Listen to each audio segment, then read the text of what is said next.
G'day everyone, I'm Smokescreen and welcome back to another video, and here we go with the next round of the Nations Cup. It's been about a week since the last video. I've just been a bit busy. I haven't really just felt like sitting down and editing. I finally found some time to do it, and so here we go with the Deep Forest round that we did in Group 4, and there was one very distinct meta car. It was the Nissan Silvia Spec R Aero touring car. I think that's the name of it. Maybe I've got that wrong. But basically, the Nissan Silvia Group 4 car was the meta car for the race. It's interesting because the Subaru WRX or the Alfa Romeo 155 were faster in qualifying trim, but in the race, because we're doing a cheeky nose stop on the racing medium tyres today, the Silvia was much better later in the race because it's much better on tyres. But of course, first things first, we have to go out for qualifying. This is the beginning of our first flying lap, which will be swiftly cut to the end of it with a 33.8, provisionally 13th. Not good enough, basically. This was quite a stacked split, we'll be honest, so maybe I'm aiming for a top 10 qualifying result at the very least.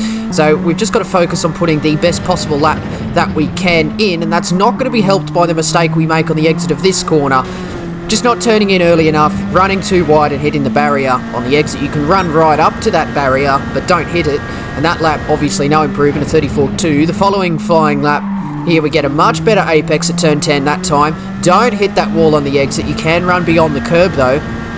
And that lap was a slight improvement, 3/10 actually, 33.5 near enough. But let's follow on this lap, braking on the 100 meter board. There's this low grip surface through turn 1, so try and get to the inside of it to get some better grip on the slight little ribbon of tarmac you've got on the inside of that low grip section. Flat out through turn 2, slight lift and graze of the brakes through turn 3, turn 4, you're braking through it to get it stopped for turn 5. Straight on the power in third gear, there's your first sector split, braking just after the end of the tunnel. Come in for a slightly late apex to try and get a nice run out of the corner. Don't go beyond the white line there because you can get a penalty. And that cut straight across the top of turn 8, down through turn 9. Looking for the start of the bridge, braking just after the start of the bridge. Second gear for rotation, upshift to third for the exit of turn 10, and that leads us out onto the back straight. Obviously, a very technical section through the middle of the track there. Looking on the right-hand side, brake just before the 100 meter board for this almost Monaco-like hairpin. Nice and slow for the apex, upshift to second for the exit, and then power all the way through the last couple of turns. Up to the line, there's a 33.0, and that's 6th. Less than half a second off Andrew. I'm normally about a second off Andrew, so very, very good pace for this qualifying lap here. I definitely pulled that one out from nowhere. So provisionally 6th. Let's see where that puts us on the grid after the Nations Cup introduction.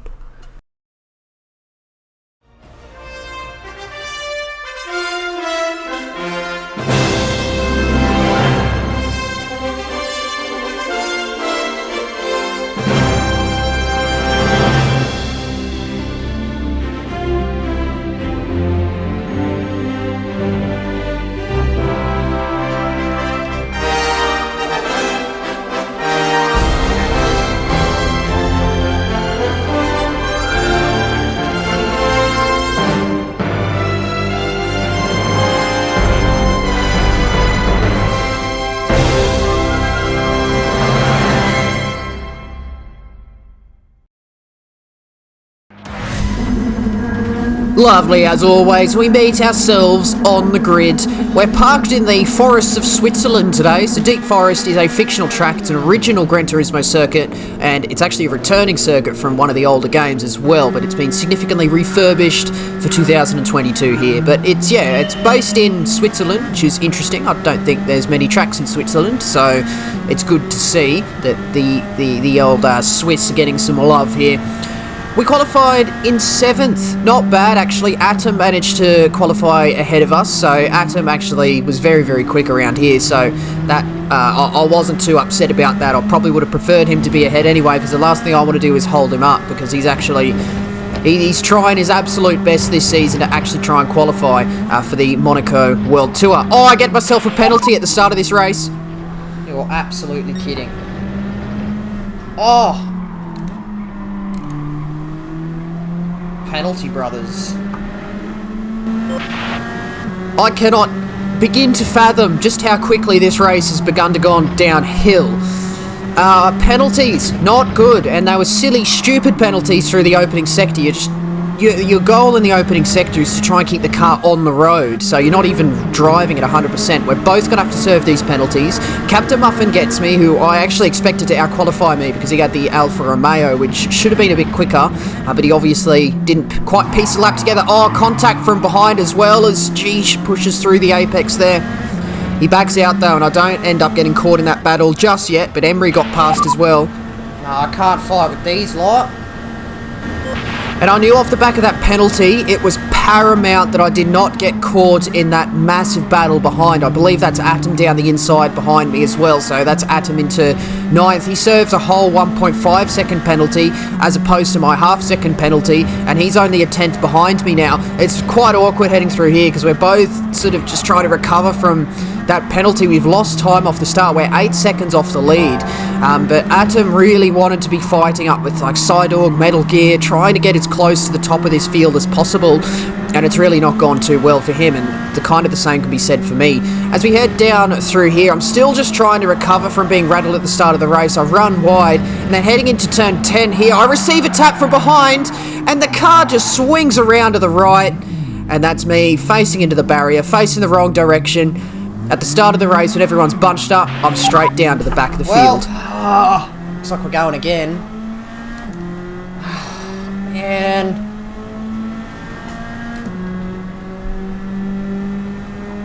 Oh, I just don't believe it, eh? I just do not believe it.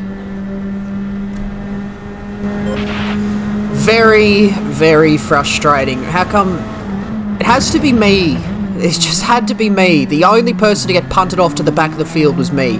You can feel quite frustrating. It was actually Atom that punted me off there, but it was, in complete fairness, I know it was 100% an accident. And to be fair, the replay was a bit weird because it looked like he hit the brakes on time, but he just didn't stop, ran into the back of me, and yeah, I mean, to be honest, we both got the penalty there, so both our races were kind of over. And he apologised profusely, so like honestly, it's fine. We're just gonna have to move on. We'll go for the second slot. The splits are stacked enough these days where second slot has plenty of points available, so I wasn't too worried. We passed Greatness and John that had a bit of a coming together, and then by the end of the race, we continued lapping. I mean, there's 34s. There's a big stack of 134s there, quite consistent, so I'm quite happy with that. And I managed to catch up the approximate 7-second gap to Oa Yogurt and Naked Blade here. They may have been battling as well, which would have helped my case in trying to close that gap up. But a bit of slipstream into that final turn, or the final main turn on the track. I think there's another 2 corners on the main straight that count as turns, but are easily flat out in these cars. So straight past Oa Yoga with the assistance of slipstream. We catch up to Naked Blade with the assistance of slipstream. I try to be a bit clever here. I'll give him the bump draft on this occasion because I figure it's probably better slipstreaming down the main straight than into this corner here. He goes slightly deep as well, and I tried to get the cut back there, but I wasn't quite able to get it done. But I'm going to get a nice large second helping of slipstream here. It's almost like we're at the Sizzler buffet getting a second helping of the things that we so dearly love. But then Naked Blade goes deep into turn 1. I get the cut back on the exit as well. Oa Yoga went slightly deep behind me as well, so he wasn't quite able to get the run and capitalise on Naked Blade's mistake. Either he has a look up the inside there, but by the end of the race we were able to keep that position and we bring it home in 12th. Oh, thank God that's over. So I was just happy to see the arse end of that race, to be honest. As soon as I got the penalty, I knew, fantastic, it's going to be one of the races where I'm going to be on the back foot, and then, yeah, just slight coming together with Atom, but it's all good. It's all good. It was one of those ones where, like, you're so close to actually just quitting, but I knew that I needed that track time to get used to the tyre wear. So any time on the track is valuable, especially if you know you're going to go again. Alright, let's reset. Let's try this again. But let's forget everything that just happened. As I said, let's reset. Let's go out for the qualifying session. We find ourselves near the top of the field here, out of the pits, up behind Hyperdrift. But have a listen. He's got the horn blasting. And yeah, quite amusing, I'll be honest. Anyway. but I didn't need that distraction for qualifying. I was going to quit out anyway because I wanted some clean track. This is going to be my fastest lap of this second qualifying session. No point showing all the ins and outs of this session here because you saw a very quick lap in that first qualifying session, and this one here, we're just going to be trying to get as close as possible. Slightly wide on the exit of turn 1, which doesn't sort of put me in good hands heading through this technical section. This middle section's so technical, it's so flowing, and I think the best way to describe how you drive this section is you're performing ballet with your car. You're just dancing, I don't know, you're just so delicate on the steering, just flowing the car through this section. It actually feels really beautiful to drive. I think that's the best descriptor I have. It's such a beautiful section of track. It's just like a ribbon of tarmac in the middle of the circuit. You just dance the car, you're just tiptoeing on the tyres through that middle section. It's such a satisfying section of track to get right, and I really like this track here. I never really played the older Gran Turismo, actually, not even I just didn't play the older Gran Turismo game, so I never experienced this track before. So GT7 is the first experience I have with Deep Forest, and I have to say I'm quite satisfied with the track. It's one of my more favoured tracks in this game. But we managed to set ourselves a 33.2, so a few tenths off what we managed to do in the first slot, and it was slightly frustrating because both Atom and Foss, who qualified ahead of me here, put in slower lap times than what I did in the first slot. So had I just replicated my previous lap time, I would have been second on this grid. So I was immediately just a little bit put off because I was like, oh, I've qualified so much further back than I should have because I know that a 33.0 was in me.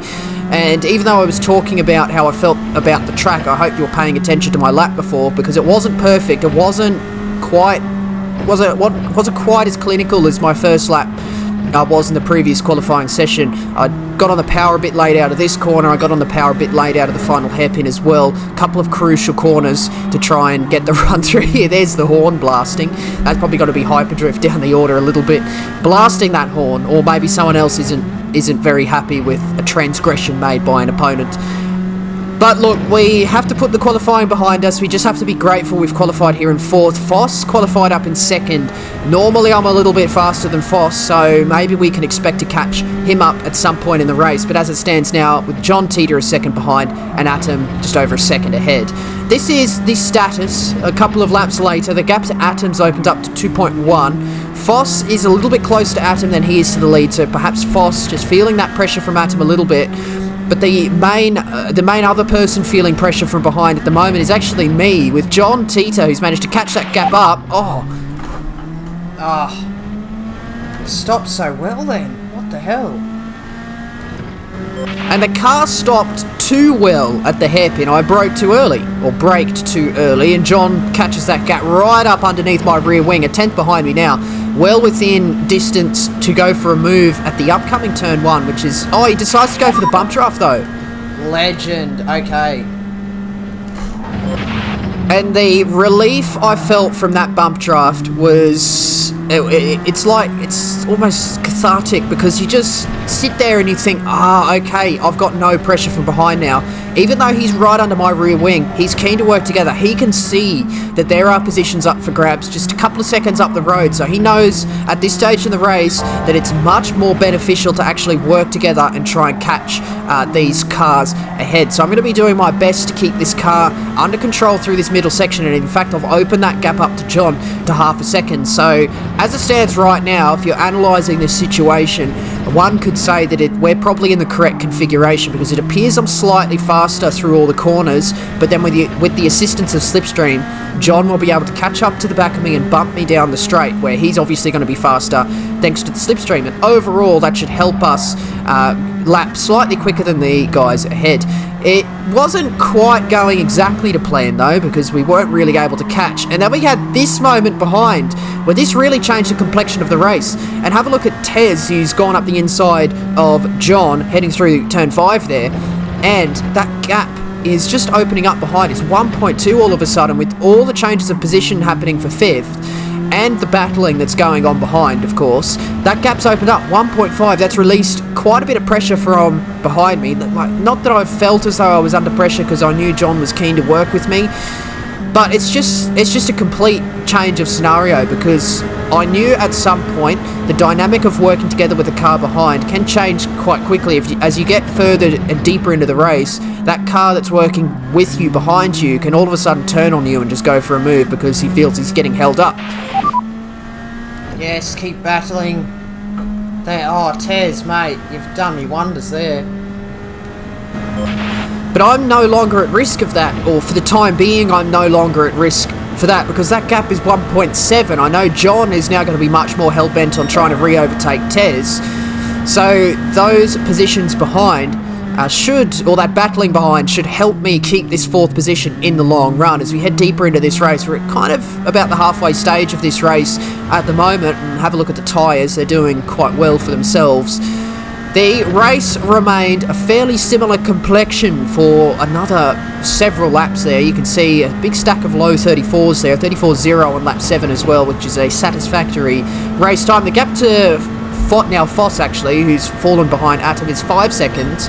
So the trio up ahead have actually proved to be much faster than myself in this race. And I wasn't too dissatisfied with my pace.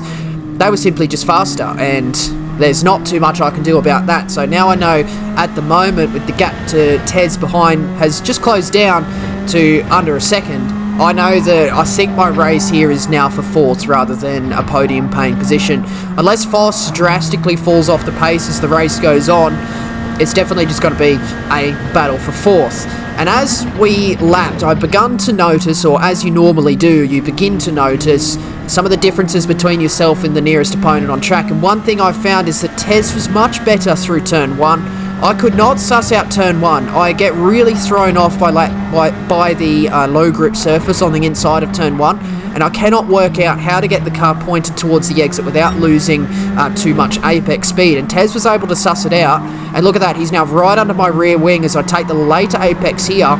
And I think overall he has actually gained through that section. He's 2/10 behind. He's going to be well close enough to go for a move into the hairpin at the end of the back straight that we're coming up to now. But let's see if we can get a really good exit out of here on the power before the apex and right up to the barrier, but don't touch it. That's a much better exit than Tez there. So Tez better through turn 1, but I'm better through turn 10. And that just kind of removes an overtaking opportunity for Tez. I just go slightly deep, actually.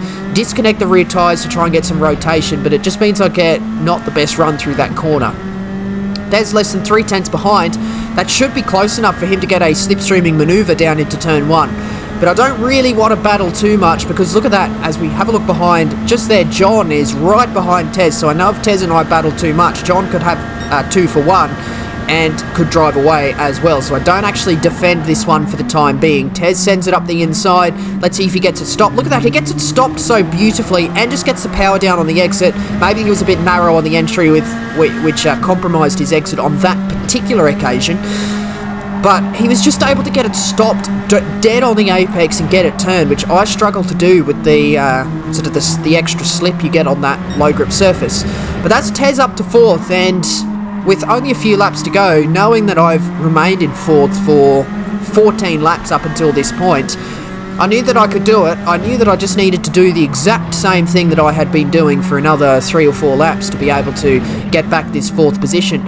And as long as I remain close to Tez as he runs slightly wide through turn 10, we get the slightly better exit on that occasion. And with the help of the slipstream, with that 3/10 gap, fairly lengthy straight as well. Look at that, we've gained up to the back of Tez. He hasn't defended. We think about going for that move, but it was more just a movement under brakes to throw him off, and he does miss the apex there. We have a look in on the exit, slight bit of side-to-side contact as we exit that corner as well, but you can use that curb as some track, so I gave him the curb, and he was able to keep that car within limits, no penalties to report of, and I managed to have the car ahead, heading up towards the start-finish line. So now I'm just gathering data to try and place my car in the right position in order to be ahead on the final lap. Side by side with Tez, he's got the wrong side for turn 1. He brakes ever so slightly later. He turns in slightly earlier, hangs the car around the outside. I have to give him space so I can't carry the speed out to the exit. And Tez has hung that around the outside. He's done a really awesome job, actually, to try and have that position there, and he's successfully done it with the assistance of the inside line for turn 3. And look at that, Tez ahead, John Tita 3/10 behind, so we've really sort of got ourselves in a battle for this 4th position here. The gap to the lead is opening up. It's about 8.5 seconds as we speak at the moment. but I know that if I remain close enough, I should be able to slipstream back down the lengthy straights. A unique feature of Deep Forest is you've got two very long straights, and it actually reminds me of Spa in that sense, because Spa, you have a technical middle section, but then the first and third sectors at Spa are straight lines basically, and that's much like Deep Forest here. So you can slipstream down one of them, and then you've got a second opportunity for the car to either re-overtake you or more slipstream if you're not quite close enough on that first one. But on this particular one, we were close enough to go for the move down the inside here.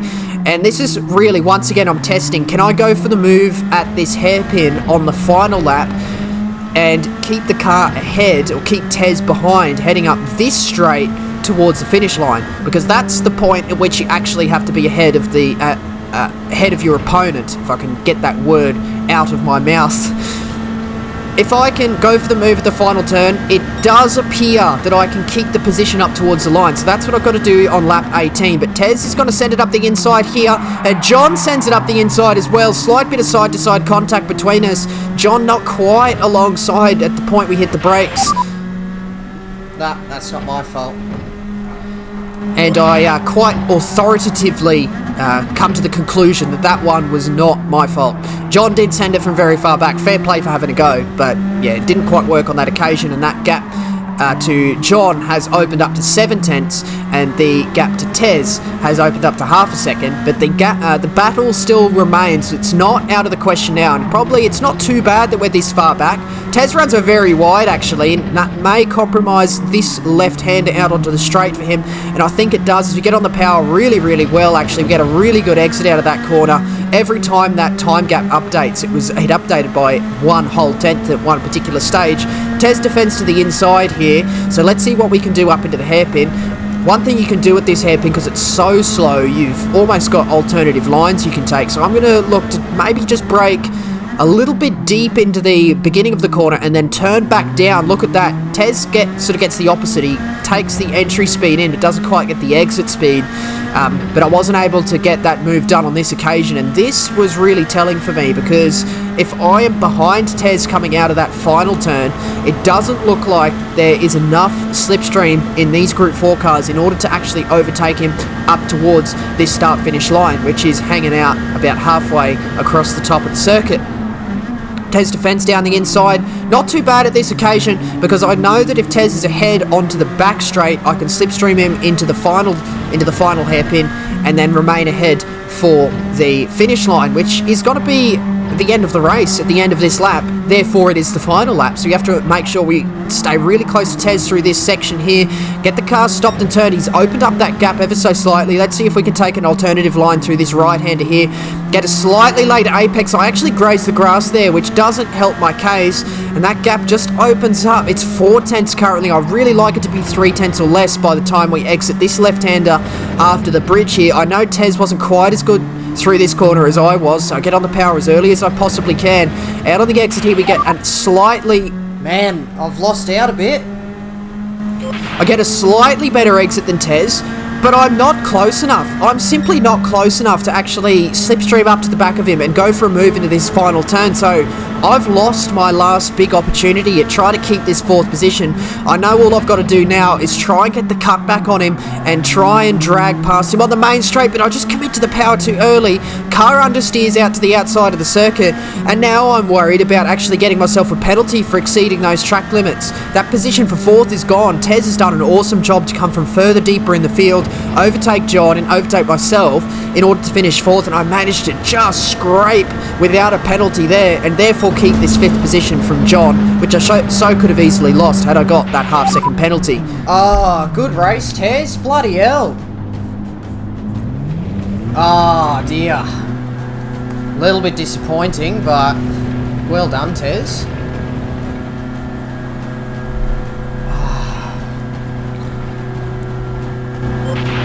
So the top 3 there were actually quite untouchable. Psydog, Atom finishing only a second and a half from each other, and Foss a few seconds further back there. So Foss did drop off towards the end, but he didn't drop off nearly as much as I would have needed him to in order to have a chance at that 3rd position. But it was really no use, because A, I didn't have the pace, and B, Tez just absolutely shot up from deeper in the field, took the two of us, took both John and I straight out, took us out with the sniper, grabbed our positions, and he brought home 273. As for myself, 260 points. If we have a look for that third position, 286 points up for grabs for that last podium paying position. So I was a little bit disappointed in that result, to be honest, because I felt as though if I was just simply a couple of tenths faster per lap, I would have had a chance at keeping with the top three, and I probably would have had a chance at that third position. Atom was just too quick, Sidorg too quick, just too quick today, and I wasn't able to do much in terms of them, but I feel as though,